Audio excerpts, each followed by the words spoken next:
Nice play by the second baseman here. Good catch, and doubles up R2.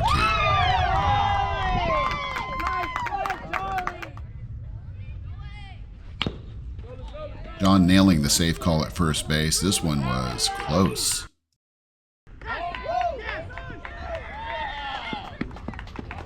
I thought I might have catcher's interference here, but the batter's body language didn't give me any information. I gave him a beat to say, hey, his glove was in the way, but he didn't say anything, so I just came up with a foul call.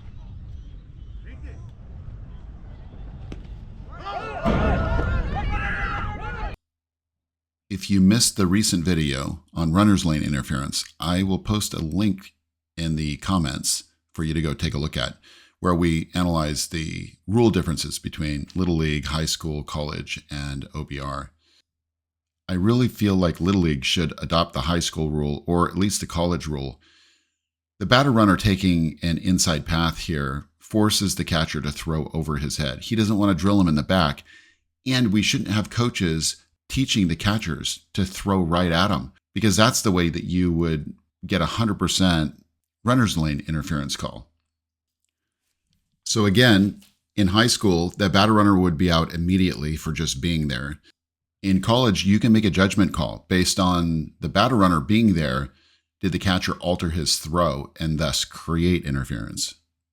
However, in Little League and OBR, the batter runner is not guilty of runner's lane interference because there was no quality throw here.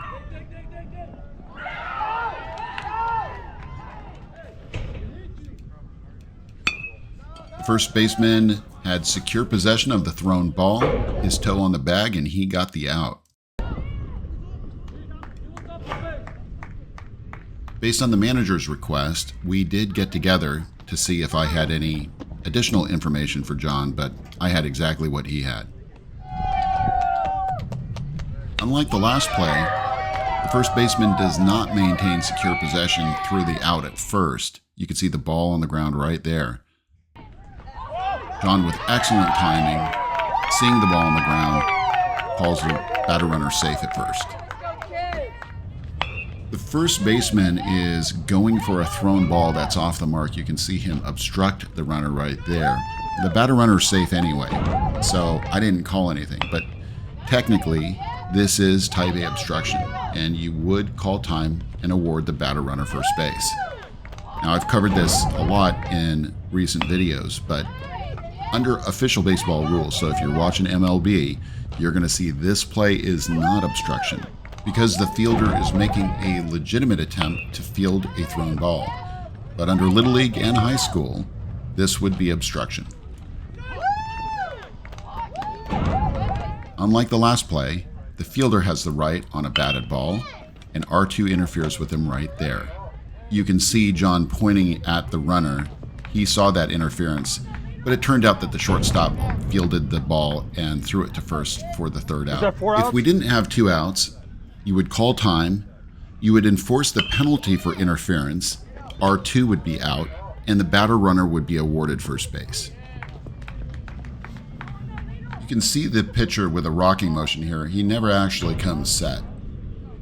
That's a ball. Time.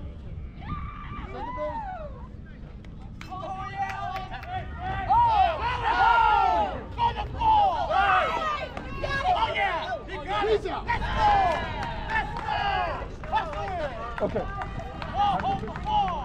This is unfortunate for the runner on third base because this pop-up was right near the bag, so he got doubled up easy.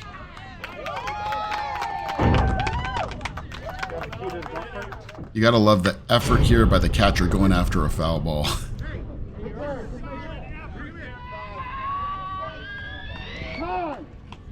Little League has issued a rule interpretation for Rule 406C that says that cheering and chanting must be in good taste and be directed solely at their own team.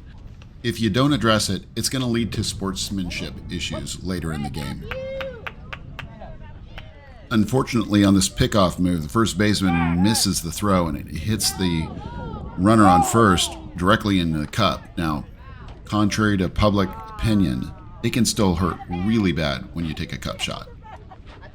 A lot of people think that at Little League, all of the players are required to wear a protective cup, and in fact, they are not.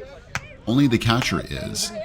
Every other player is required to have an athletic supporter, which provides very little protection in the case of a direct shot.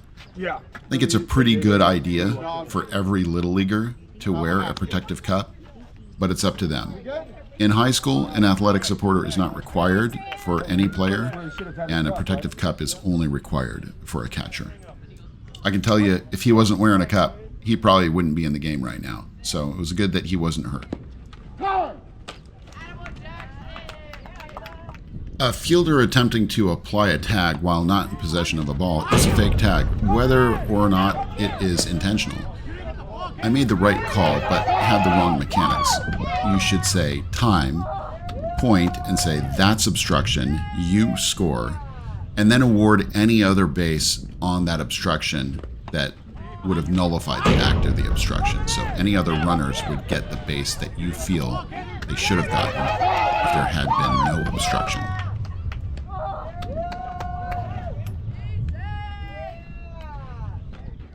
John nailed this out call on a pickoff attempt on R2.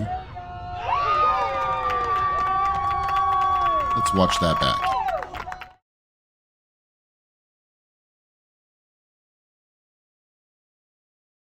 If you're enjoying this content, please like and subscribe to get notified when I post new videos. If you have opinions that you'd like to share about some of the rule interpretations or some of the case plays that I post in my videos, it would be great if you sound off in the comments below. Thank you so much for watching.